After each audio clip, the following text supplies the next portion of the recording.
Hello guys, WhatsApp. तो आज हम इंडियन पॉलिटी में टॉपिक 12 स्टार्ट करेंगे, दैट इज पार्लियामेंट्री सिस्टम। तो जिन लोगों ने हमारे प्रीवियस वीडियो को ना देखा हो वो डिस्क्रिप्शन में जा कर के लिंक पर क्लिक करके हमारे प्रीवियस वीडियो को ज़रूर देख लें। So let's start with discussion. Parliamentary system में हमें क्या क्या देखना है, तो मैं बता देता हूँ कंटेंट क्या क्या है इसमें। Introduction of the parliamentary system, features of the parliamentary system, merits of the parliamentary system, demerits of the parliamentary system, reason for adopting the parliamentary system. Reason क्या है कि हमारे इंडिया में पार्लियामेंट्री सिस्टम एडॉप्ट किया गया है। Okay, after then comparison between parliamentary system and presidential system. Okay, so let's start with discussion. Introduction of the parliamentary system. Constitution of India provide for parliament form of government both at center and state. Okay, तो यहाँ पे जो है हमारा Indian constitution हमें parliamentary form of government provide कराता है, centre and state दोनों जगह पे। अब इन state article 163 and article 164, and centre में देख लेते हैं तो सेंटर में आर्टिकल 74 एंड आर्टिकल 75। तो ये चारों आर्टिकल आप लोग रिमेंबर रखिएगा, 163 and 164 for state and article 174 and article 74 and article 75 for centre. Okay, after then parliamentary government executive is responsible to the legislature for its policies and acts। यहाँ पे जो है पार्लियामेंट्री गवर्नमेंट में executive जो है responsible होता है legislature के, किस किस चीज़ के लिए, जो पॉलिसी एंड एक्ट्स बनाएगा लेजिस्लेचर उसको एग्जीक्यूट करने के लिए एग्जीक्यूटिव रिस्पॉन्सिबल होते हैं लेजिस्लेचर के। बट वहीं पे हम देखते हैं प्रेसिडेंशियल सिस्टम में रिस्पॉन्सिबल नहीं होता है एग्जीक्यूटिव लेजिस्लेचर के लिए। वहाँ पे जो पॉलिसी या एक्ट्स बनाएगा लेजिस्लेचर उसको इम्प्लीमेंट करने के लिए, उसको एग्जीक्यूट करने के लिए एग्जीक्यूटिव रिस्पॉन्सिबल नहीं होता है। कॉन्स्टिट्यूशन में अलग अलग पावर दिया गया है दोनों को, जैसा कि पार्लियामेंट्री सिस्टम में नहीं है। Okay, after then parliamentary system is also known as responsible government, as cabinet is accountable to parliament and stay in office so long as enjoy confidence cabinet government, because cabinet include of power of parliament system. Okay, after then we will start features of the parliament government। Parliamentary form of government का हम features देखते हैं। First feature है nominal and real executive. जो president है वो nominal executive होते हैं, एंड जो प्राइम मिनिस्टर होते हैं वो रियल एग्जीक्यूटिव होते हैं।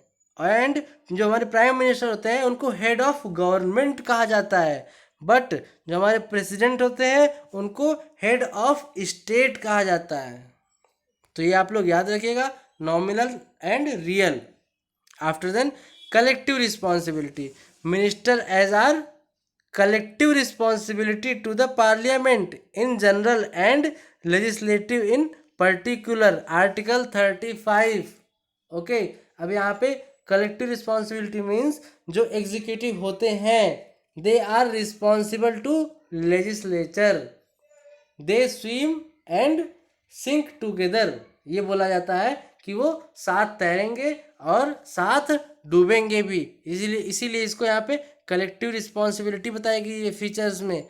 After then next feature is double membership, minister and member of parliament to became minister need to be member. Okay, अब यहाँ पे डबल मेंबरशिप का मतलब ये है कि जो एग्जीक्यूटिव के मेंबर होंगे वो ऑलरेडी लेजिस्लेटिव के भी मेंबर होंगे, इसीलिए यहाँ पे वो डबल मेंबरशिप की बात की जा रही है। ओके, ये भी एक फीचर है, इंपॉर्टेंट फीचर है। After then dissolution of lower house, अब प्रेसिडेंट जो है डिसॉल्व कर सकता है किसको, parliament on recommendation of PM. अगर प्राइम मिनिस्टर जो है रिकमेंड करेंगे प्रेसिडेंट को, तो एंड ऑफ सेशन, जब सेशन एंड होगा उससे पहले डिसॉल्व कर सकते हैं president on the recommendation of prime minister.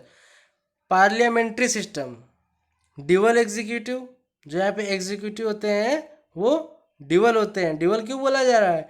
क्योंकि वो लेजिस्लेचर के भी मेंबर होते हैं एंड एग्जीक्यूटिव के भी मेंबर होते हैं।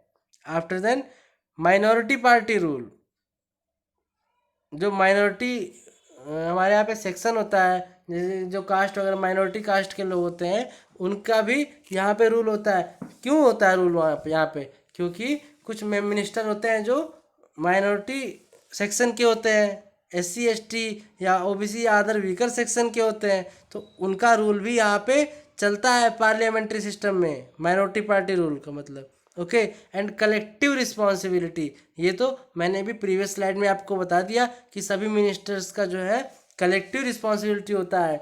दे swim and sink together. Okay, वो साथ तैरेंगे भी और साथ डूबेंगे भी। जो एग्जीक्यूटिव होते हैं they are responsible to legislature. Okay, after then political homogeneity. Political homogeneity means किसी एक पॉलिटिक जो लोग होंगे, किसी एक पार्टी का कोई भी जो लोग होंगे, जितने भी मिनिस्टर होंगे या कोई होगा, कोई सा भी पार्टी उठा लीजिए आप, जो पॉलिटिकल पार्टी है उनकी विचारधारा सेम होगी। अब जैसे अब हम पॉलिटिकल पार्टी की बात कर लें, BJP की या कांग्रेस की, तो जैसे BJP है तो उसकी एक अलग ही विचारधारा है, कांग्रेस है उसकी अलग ही विचारधारा है। या पॉलिटिकल होमोजेनिटी का मतलब यहाँ पे वही है कि अलग अलग मतलब जो पार्टी होगी उसके अलग अलग विचारधारा होंगे। बट डबल मेंबरशिप तो मैंने बता ही दिया आपको कि जो एग्जीक्यूटिव के मेंबर होंगे वो ऑलरेडी लेजिस्लेटिव के भी मेंबर होंगे। After then leader of PM, जो हमारे काउंसिल ऑफ मिनिस्टर होंगे COM, उसके जो लीडर होंगे वो प्राइम मिनिस्टर ही होंगे। और प्राइम मिनिस्टर के पास में फंक्शंस ज़्यादा होंगे, पावर भी ज़्यादा होगा सभी मिनिस्टर्स की अपेक्षा में, तुलना में। Okay, dissolution of lower house, ये भी मैंने आपको बता दिया। On the recommendation of prime minister president can dissolve the parliament. Okay, after then हम मेरिट्स पर डिस्कशन कर लेते हैं। Merits of the parliamentary system, harmony between legislative and executive.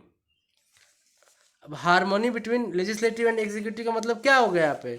इसका मतलब ये है कि जो हार्मनी होता है हमारे लेजिस्लेटिव एंड एग्जीक्यूटिव के बीच में, both are dependent on each other.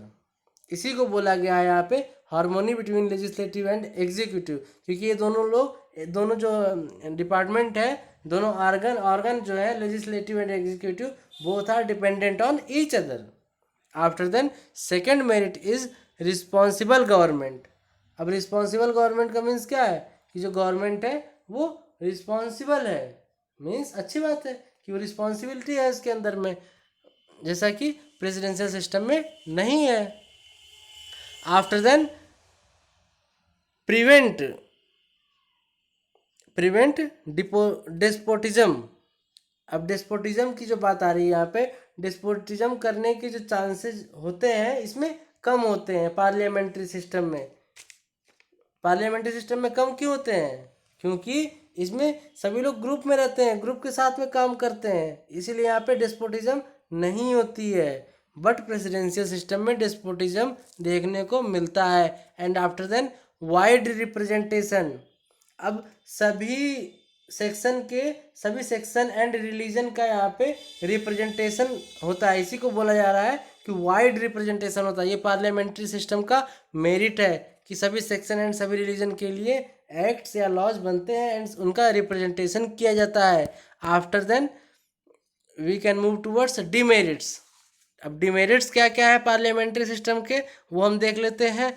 सबसे पहला जो डीमेरिट है वो है unstable government. Unstable government means अगर नो कॉन्फिडेंस मोशन पास कर दिया जाए पार्लियामेंट में तो जो गवर्नमेंट है वो ख़त्म हो जाएगी, वो गिर जाएगी। तो जो अपोजिशन गवर्नमेंट होगी वो पावर में लाने का उसको रूल है। Okay, after then no continuity of policy, sorry, no continuity of policy. अब पॉलिसी कंटिन्यूटी के लिए क्यों बोला जा रहा है कि पॉलिसी डिसकंटिन्यूटी पॉलिसी हो रहा है यहाँ पे? क्योंकि जब गवर्नमेंट गिर जाएगी तो पॉलिसी रोक दी जाएगी वहीं पे। जो दूसरी गवर्नमेंट आएगी वो अपने नज़रिए से, अपने तरीके से पॉलिसी बनाएगी और उसको इम्प्लीमेंट करेगी। After then against separation of power. अब यहाँ पे जो बोला जा रहा है कि जैसे कि हमें बताया गया है कि यहाँ पे अगेंस्ट सेपरेशन ऑफ पावर है। जैसे कि हमारे पास 3 ऑर्गन है, एग्जीक्यूटिव, लेजिस्लेटिव एंड ज्यूरिसडिक्शन। अब तीनों के सेपरेट होने करके बताया जा रहा है कि तीनों के पावर सेपरेट है। बट हम यहाँ पे देख रहे हैं एग्जीक्यूटिव जो है रिस्पॉन्सिबल है लेजिस्लेटिव के, मीन्स एग्जीक्यूटिव एंड लेजिस्लेटिव हम देखते हैं कई बार दोनों सेम ही है, लगभग दोनों सेम ही माने जाएंगे जब दोनों एक दूसरे के रिस्पॉन्सिबल है, दोनों एक दूसरे पे डिपेंडेंट है। तो वही बोला जा रहा है कि ये अगेंस्ट है सेपरेशन ऑफ पावर के, parliamentary system. Okay, after then government by amateur. कई बार जो है गवर्नमेंट जो होती है, हमारे जो प्रेसिडेंट होते हैं वो मेच्योर नहीं होते हैं, क्योंकि वो काउंसिल ऑफ मिनिस्टर्स में से ही एक सेलेक्ट किए जाते हैं। जो रूलिंग पार्टी होती है, जो पार्टी विन हो जाती है बाई इलेक्शन, तो उसके बाद में उसी मिनिस्टर्स के में आपस में इलेक्शन होता है और वो आपस में ही सेलेक्ट करते हैं कि ये हमारे प्राइम मिनिस्टर होंगे। ओके, तो उन्हीं काउंसिल ऑफ मिनिस्टर्स में से एक मिनिस्टर जो है, जो हेड होता है, उसको प्राइम मिनिस्टर बना दिया जाता है। वो मैच्योर है या एमेच्योर है उसका कोई जिम्मेदारी नहीं लेता है। तो ये डिमेरिट्स है गवर्नमेंट बाय एमेच्योर। कई बार, बहुत बार हमने देखा, कई बार सभी लोगों ने देखा होगा कि गवर्नमेंट जो है अमेच्योर वर्क करती है, अमेच्योर काम करती है। Okay, thank you so much for seeing my video. अगर आप लोगों को मेरा वीडियो पसंद आए तो please like, subscribe and share ज़रूर करें।